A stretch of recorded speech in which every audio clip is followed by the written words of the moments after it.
groet u in die kosbare naam van ons Here Jesus Christus. Ek is Piet Smit van Mamesbrief. Voor ons by die woord kom, doen ons 'n lied.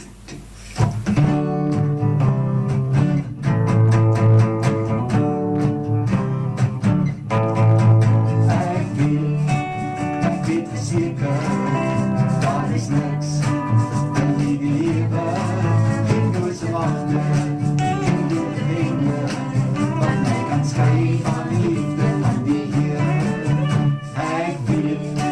Ek weet verseker, daar is niks in die lewe, geen doodsche magte, geen doodgewende, wat my kan skei van die liefde van die Here.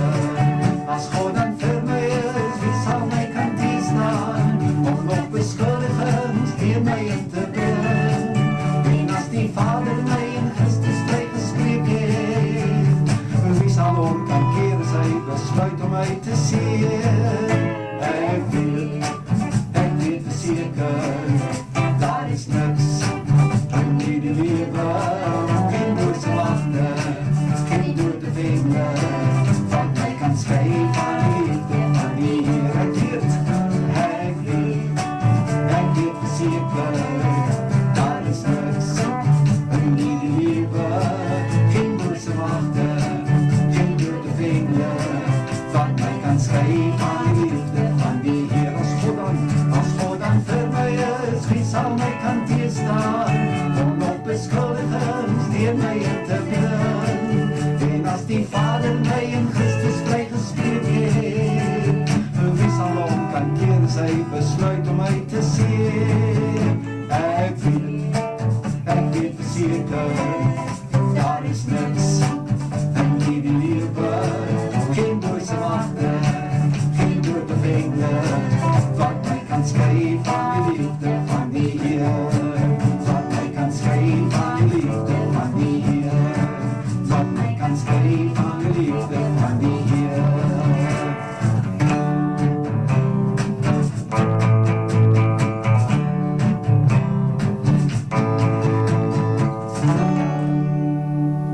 Geliefdes, kom ons blaai na die woord van die Here en ons lees 'n vers saam daar in Matteus 7 vers 12, Matteus 7 vers 12, en ons lees die skrifgedeelte. Alles wat julle dan wil hê dat die mense aan julle moet doen, net so moet julle aan hulle ook doen, want dit is die wet en die profete. Ek wil vir ons 'n vers lees uit Filippense 2 vers 3 en vers 4. Moenie iets doen uit selfsug of uit ydelle eer nie, maar in nederigheid moet die een die ander hoër ag as homself. Wat 'n uitdaging. Vers 4. Julle moet nie elkeen na sy eie belange omsien nie, maar elkeen ook na die ander sin. Ek wil 2 gevalle vertel om hierdie saak in te lei. 'n Dame vertel, toe sy in standaard 2 was, wou sy baie graag leer brei. Sy het gesien hoe dat haar ma brei en sy kon nie wag om self te leer brei. Dit was nog in die ou dae toe daar nog huishoudkunde was en naaldwerk vir die dogters en houtwerk vir die seuns. En sy het uitgesien na daardie dag, want dan kon sy nou self vir haar kleertjies brei en truie brei. En so gebeur het dat hulle leer om te brei en die juffrou gee vir die klas 'n taak, 'n breitaak om te gaan voltooi by die huis. En die hele middag het sy daarin spandeer en haar beste gedoen, die hele dag omtrent net gebrei, alles gelos, net gebrei, en sy kon nie wag vir die volgende dag om dit vir die juffrou te gaan wys, en met groot opgewondenheid het sy die volgende dag by die juffrou gekom en gaan wys. En die juffrou het dit so gekyk, uit mekaar het getrek en het vir haar so teruggegooi en gesê, ek het nie gesê jou ma moet dit doen nie, gaan doen dit hoor. Sonder om navraag te doen, sonder om uit te vra oor hierdie breiwerk van die dogter. Die dogter sê sy het daaroor gekom. Maar kan jy dink wat 'n pyn moet dit vir daardie dogter gewees het? Die gevoel van verwerping, die gevoel van ek word nie eens gevra nie, ek word nie geglo nie, dit wat ek gedoen het was, is ek nie vertrou nie. Jy weet hoe sou ek en u voel vandag as ons so 'n ervaring moet kry. Jy word nie eers 'n kans gegee om jou saak te stel nie. Is daar 'n tweedogter wat nog nie geleer het om sekere goed te verwerk nie, hoe seer moes dit gemaak het? En as jy dink hoeveel ander kinders het deur die jare onder daardie onderwyseres se tong deurgeloop. Soveel lewens kan ons as ware sê is verwoes, is afgebreek, is afgeknou. Ek noem sulke mense lewensverbrekers. Dis 'n teksvers wat ek vir jou graag wil lees in Psalm 64 vers 4. Want wat hulle tong skerp maak soos 'n swaard, hulle pyl rig bitter woorde. Ek wil 'n tweede verhaal en 'n geval vertel. Ek lees dit in een van die tydskrifte wat hulle by die 2 Oseane ultramarathon uitgedeel het. En die opskrifie van hierdie verhaal is From Gardening to Olympics. 'n Swart man met die naam van Thulani Sibisi wou graag deelneem aan die 2 Oseane marathon. Hy het ook 'n bietjie gehardloop en wou nou graag deelneem by hierdie baie bekende ultramarathon wat jaarliks in die Kaap plaasvind. Hy het van tevore gewerk by Johan Rupert in die tuin gewerk en toe dink hy, maar hy gaan 'n oproepie maak na die kantoor van Johan Rupert en vra of hulle kans sien om hom te help met 'n geldjie om moontlik daar te gaan deelneem. Binne 5 minute bel die sekretaresse terug en sy sê, alles is gereël, al die geld word jou betaal, die reis daarheen en die verblyf, die inskrywingsgelde, alles word jou betaal, op voorwaarde dat jy wen. As jy nie wen nie, moet jy alles terugbetaal. Nou wonder ek, wat sou u rondom so uitdaging gemaak het? Kyk, dis een ding om dit te gaan voltooi, dis 'n ander ding om by die 2 Oseane ultramarathon, die lang afstand, die 56 km te wen teen internasionale atlete. Wel, hy die uitdaging aanvaar en souwaar hierdie swart man wen. Kan jy dink wat het dit vir hom beteken? En daardie wen vat hom op tot by die Olimpiese spele. Hy word 'n organiseerder, hy word 'n bestuurder van die langafstand atlete van Suid-Afrika. Hy werk saam met die bekende Ilana Meyer, een daad van een man. En ons kan sê, hierdie geld sou vir Johan Rupert, wat 'n baie ryk man is, amper nie iets gekos het nie. Dis sommer geldjie wat hy hier uit sy agtersak uithaal en betaal, sommer so gemaklik. Maar hierdie een daad beteken vir hierdie man 'n opgang tot toppresteerder in die Suid-Afrikaanse padwedloop. Kom ek vertel nog 'n verhaal. 'n dame, 'n vrou vertel vir my, as kind wou sy baie graag ballet gedoen het, en sy kry toe die geleentheid, begin 'n balletklasse neem. En dit was wonderlik vir haar, sy het dit so geniet, tot by 'n stadium dat hulle ook al die ouers genooi het om te kom kyk na die ballet wat aangebied word deur die onderwyseres by die skool. Al die ouers is daar en kyk na die aand en die kinders sit op die verhoog. By die huis gekom, trap die pa haar uit en die pa sê, as 'n mens op die verhoog is, dan kyk jy nie af nie, jy kyk op, jy het afgekyk, dis die einde van jou ballet, ek betaal nie verder vir jou vir ballet neem nie. Een ou foutjie en die kind word afgeskryf. Dink net tot waar kon sy gevorder het, sou sy kon aangehou het met ballet wat sy so geniet het, tot waar kon sy vandag gekom het. 1 Petrus 4 vers 8 in die boodskapvertaling sê, die liefde sien ander se foute oor en gaan nie daaroor te kere nie. Kom ek vertel hierdie mooi verhaal van Saulus van Tarsus, wat Paulus geword het. Na Saulus van Tarsus se bekering op die pad van Damaskus in Handelinge 9, kom hy later in Jerusalem aan. Maar almal weet van hierdie man wat die Christene vervolg het, en daar is nie omtrent nie 'n kans vir hom om in die binnekring van die gelowiges te kom nie. Miskien moet ek vir ons hier so 'n versie op wat net lees, Handelinge 9 vers 26. En toe Saulus in Jerusalem aankom, het hy probeer om by die disippels aan te sluit, maar almal was vir hom bang, omdat hulle nie geglo het dat hy 'n disipel was nie. Almal hou armlengte met hierdie man van hulle af. Hy is te gevaarlik, ons kan hom nie toelaat om deel te word van die gelowiges nie. Maar dan kom 'n man met die naam van Barnabas. Ek lees vir ons vers 27. Maar Barnabas het hom geneem en na die apostels gebring en hulle vertel hoe hy op die pad die Here gesien het en dat hy met hom gespreek het en hoe hy in Damaskus vrymoediglik in die naam van Jesus gespreek het. En hy het saam met hulle in en uit gegaan in Jerusalem. Wonderlik, loof die naam van die Here. En dan verskuiwe Saulus van Tarsus, skuif na Tarsus en daar bly hy omtrent vir 11 jaar. In die tussentyd ontstaan daar 'n wonderlike werk in die stad Antiochië. Die apostels in Jerusalem hoor van dit, stuur vir Barnabas om te gaan kyk wat daar gebeur. En Barnabas word ook genoem seun van die vertroosting. En toe hy daar aankom en hy die genade van God sien, hoe dit die Here onder die heidene werk en hulle tot bekering kom, was dit vir hom wonderlik. En as u nou gaan lees, Handelinge 11 vers 19 tot 26, en wat doen Barnabas? Hy gaan soek vir Saulus van Tarsus, want hy besef, hierdie is nou die regte man om hierdie gemeente mooi te help groei en opgang te maak en hulle te leer.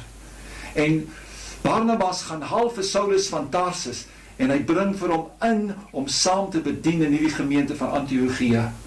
Was dit nie vir Barnabas nie, het ons nooit van hierdie groot apostel van Paulus gehoor nie. Het ons nie eens geweet van hom nie. Was dit nie vir Barnabas nie, was daar nie 13 boeke van die Nuwe Testament wat Paulus uiteindelik sou skrywe, Hebreërs uitgesluit. Het ons nie geweet van hierdie groot man wat die evangelie gevat het na die heidene? Het ons nie geweet van die groot waarheid regverdigmaking deur die geloof?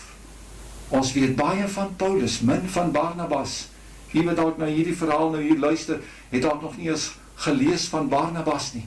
Maar hierdie een man het 'n ander een opgevat tot in die hoogste vlak en hoogste kringe. My vraag vandag aan u is, gee ons geboorte aan die lewens van ander of breek ons lewens af? Jare gelede stap ek, waar is in die eerste gemeente in Calvinia was in die straat, en ek het ook daar onderwys gegee voordat ek in die bediening was, en ek is nog so besig om te stap, hier kom 'n jong man en sluit by my aan, en hy sê, meneer, kan meneer my nog onthou? Nou, ek kyk na die jong man, en ek kan hom nie plaas nie, jy weet, die kinders verander, maar jy as volwassene bly dieselfde, en ek sê, ai jong man, ek kan jou nou nie plaas nie, en toe hy nou begin vertel, toe onthou ek, was een van die kinders op wie ek klas gegee het, skool gegee het, moontlik het ek vir hom, as ek nog so reg kan onthou, landbou gegee, so sy vakkie gewees. En hy vertel vir my, meneer, ek is besig om te leer om 'n dominee te word. En ek sê, o, dit is baie pragtig. En hy sê, weet meneer, weet my geïnspireer om 'n dominee te word. Ek sê, nee jong man, ek weet nie, vertel my bietjie. Hy sê, meneer was altyd passievol oor die Here gewees, en meneer het dit uitgestraal, dat meneer lief is vir die Here.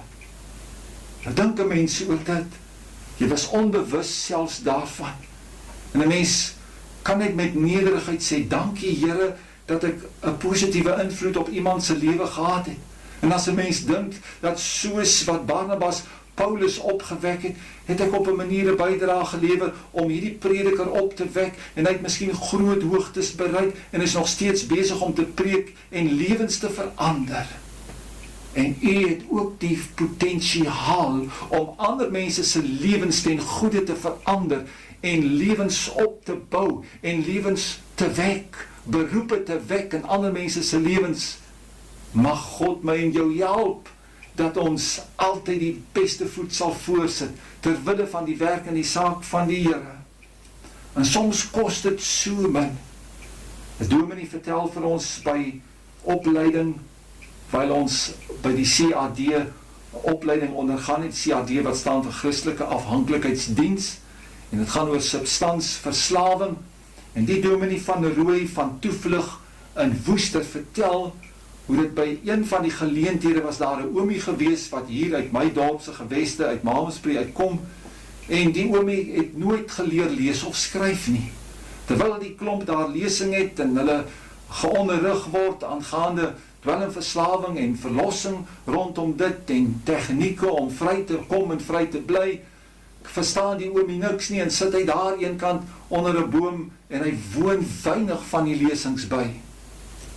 En die dominee van Rooi vertel die dag toe hulle daar groet, hierdie persone wat nou weer teruggaan na hulle gemeenskap, toe dink hy by homself, by die eerste geleentheid sal hierdie man weer sy hand uitstrek na 'n glasie drank.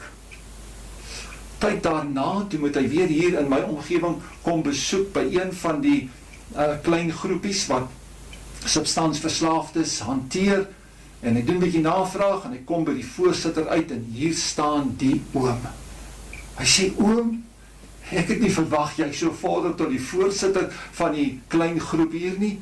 Hoe het dit gebeur? En die oom antwoord, hy sê, dominee jy? Ja, wat het ek gedoen? Daar die eerste oggend toe groet jy my en jy sê, goeiemôre meneer. En ek dink by myself, niemand het nog ooit vir my gesê meneer nie. Wel, as iemand my nou aanspreek as 'n meneer, dan beter ek begin leef soos 'n meneer. En net daar het hierdie man besluit, het hierdie oom besluit, ek beter begin leef soos 'n meneer, en sy lewe het verander, omdat dominee van Rooi hom mooi vriendelik gegroet het, soos wat 'n mens veronderstel is om mense te groet. En daarom wil ek sê, geliefdes, dis nodig dat ek en jy sal uitreik om doelbewus uit ons pad uit te gaan, om ander mense mooi te behandel, sodat God dit kan gebruik om hulle op te lig. Doelbewus mense te komplimenteer wanneer hulle presteer. Doelbewus goedhartigheid te bewys, genade te bewys, vergifnis te bewys, vriendelikheid te bewys, mooi woorde te spreek tot ander mense, want die krag daarvan kan lewens opwek. En daarom moet ons almal 'n kans gee in die lewe.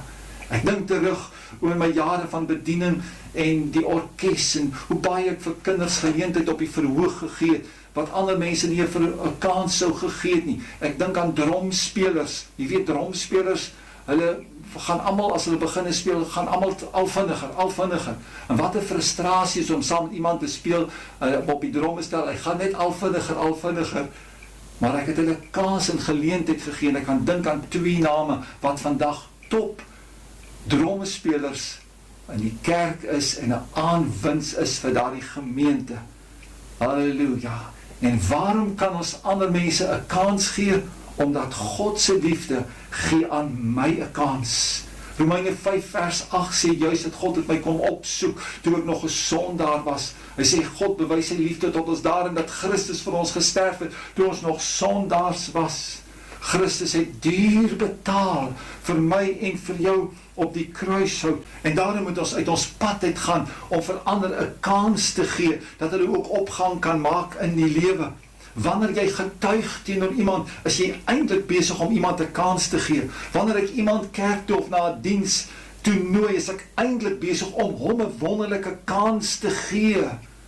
Wanneer ek iemand na die Here toe lei, is dit die grootste kans wat ek vir iemand in sy lewe kan gee om by die Here te wees, om hemel toe te gaan, sy hele lewe gaan verander, en deur sy getuienisse kan ook vele ander verander. Om iemand vriendelik te groet, soos wat ek vertel het, is 'n kans wat ek iemand gee om in die lewe opgang te maak, is 'n belegging in iemand se lewe. As ek iemand se ietsie op Facebook merk, en iets moois daarby skrywe, is ek besig om hierdie man 'n kans te gee. Wanneer ek iemand geluk wens met prestering, dan is ek besig om hom 'n kans te gee. Wanneer ek 'n seën oor iemand uitspreek, is ek besig om 'n kans te gee. Wanneer ek in hom belangstel en hom uitvra en hom aanmoedig, is ek besig om hom 'n kans te gee. As ek iemand uitvra oor sy kinders en belangstel in sy kinders, jy weet hoe belangrik is kinders vir elke mens, is ek besig om daardie persoon 'n kans te gee. as ek agter iemand se rug van hom goed praat, as ek vir iemand opkom, as ek vir iemand skerm, is ek besig om hom 'n kans te gee. As ek vir mense bid, is ek besig om vir hulle 'n kans te gee. As ek vir mense 'n geldjie gee, wat nie 'n kansvatter is nie, is ek besig om hom 'n kans te gee om opgang te maak in die lewe.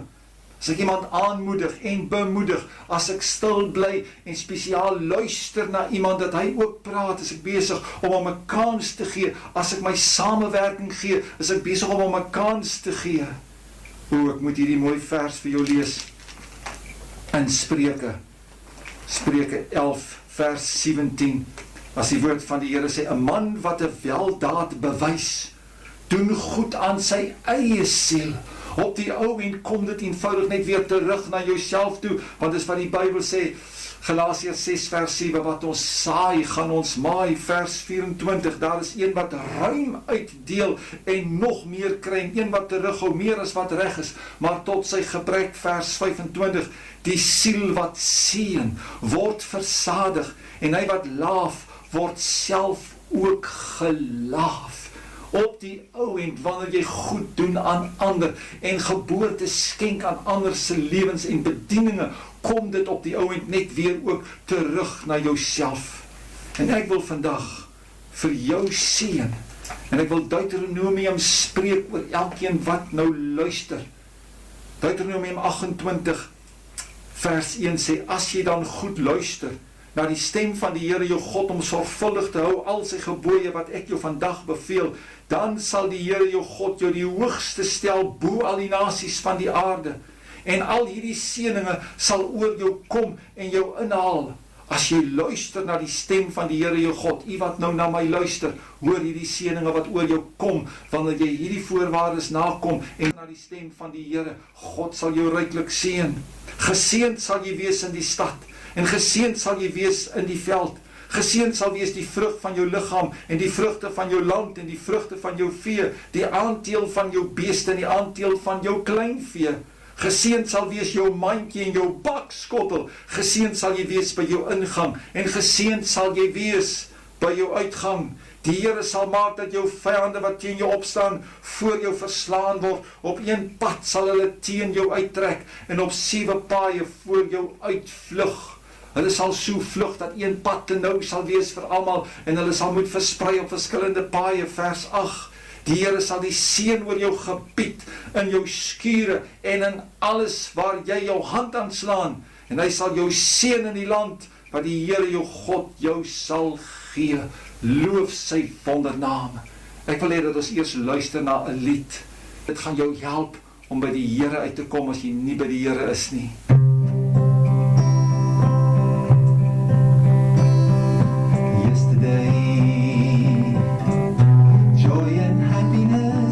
Far away, I was lost in sin and on astray, but that, my friend, was yesterday. Suddenly, Jesus touched my life and I could see, yes, He bled and died on Calvary to set me free.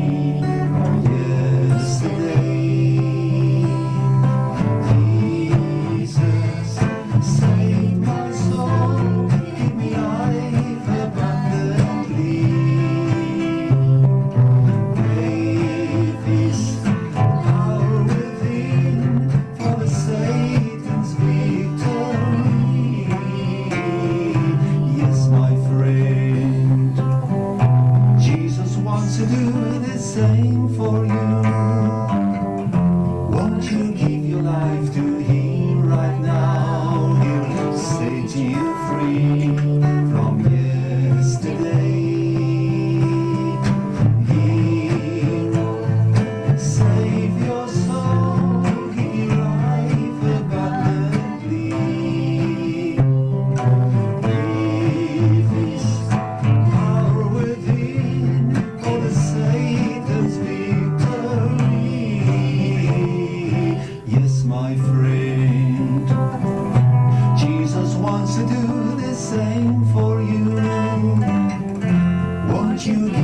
life to Him right now. He'll set you free from yesterday. Jesus will set you free from yesterday.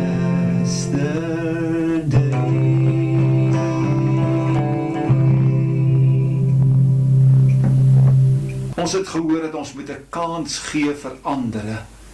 Maar nou wil ek jou vra, wat van 'n kans vir die Here in jou lewe? Wil jy nie die Here ook 'n kans gee in jou lewe?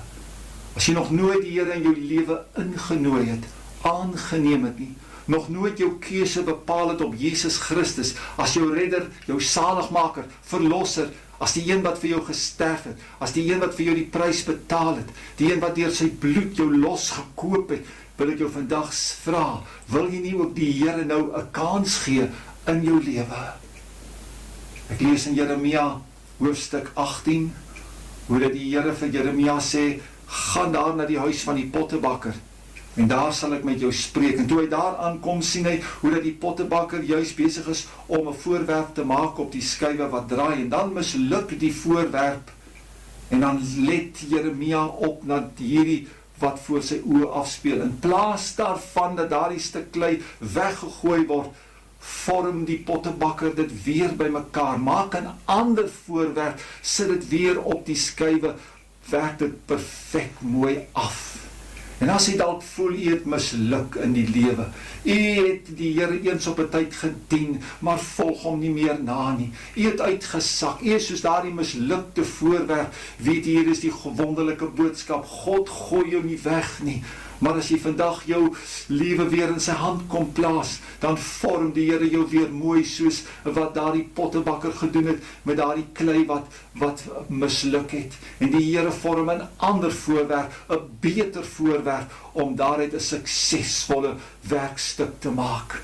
Wil jy nie hierdie gebed agter my aanbid, en dit in jou hart opreg bedoel met God, bid en sê vir die Here, Vader, ek wil so graag u kind wees, ek kom vandag na u, vergewe my al my sondes, deur die bloed van Jesus wat vir my gevloei het, vergewe Here al my oortredinge, al my misdade, alles wat ek verbrou het, o, was my, reinig my, suiwer my, vergewe my alles wat ek verkeerd gedoen het, alles wat ek verkeerd gesê het, alles wat ek verkeerd gedink het, alles wat ek versuim het om te doen, ek vergewe alle ander mense, hulle oortredinge teenoor my, en ek bid nou, Jesus, kom in my hart, kom in my lewe, kom woon daar as die Here Koning, help my Here om u te dien, van hierdie dag af, en u my koning te maak, u te volg, vir die res van my lewe, wees u my Here,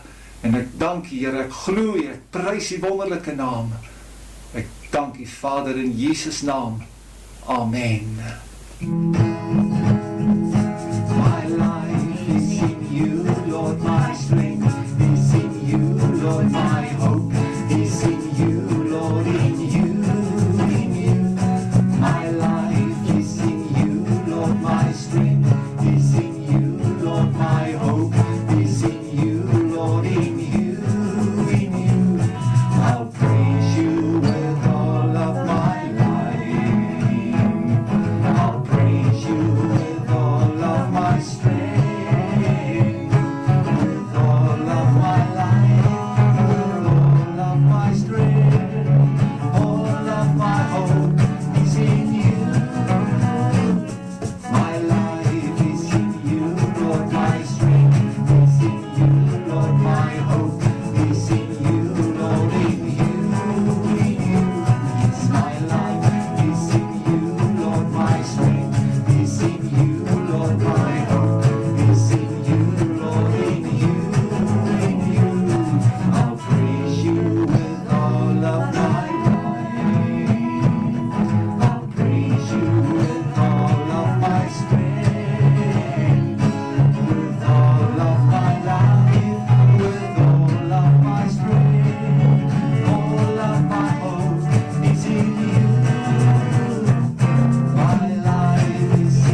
Laat ons sonder straffe dra.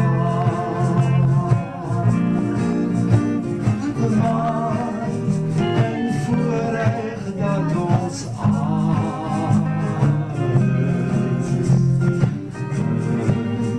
gebied van God kan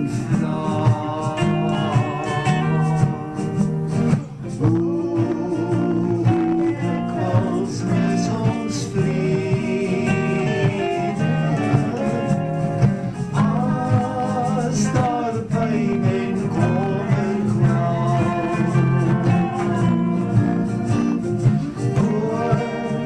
Ons nie gelowig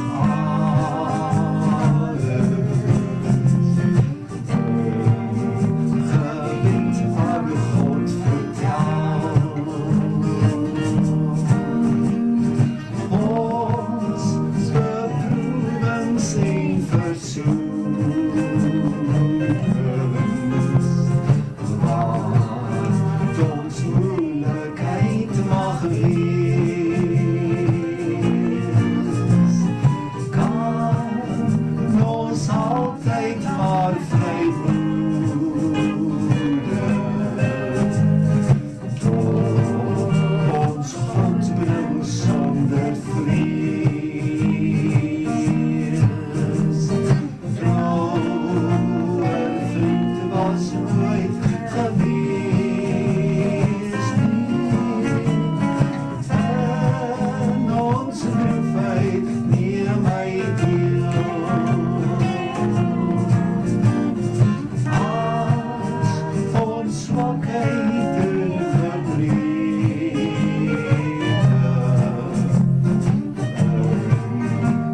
gebied aan hom meedeel.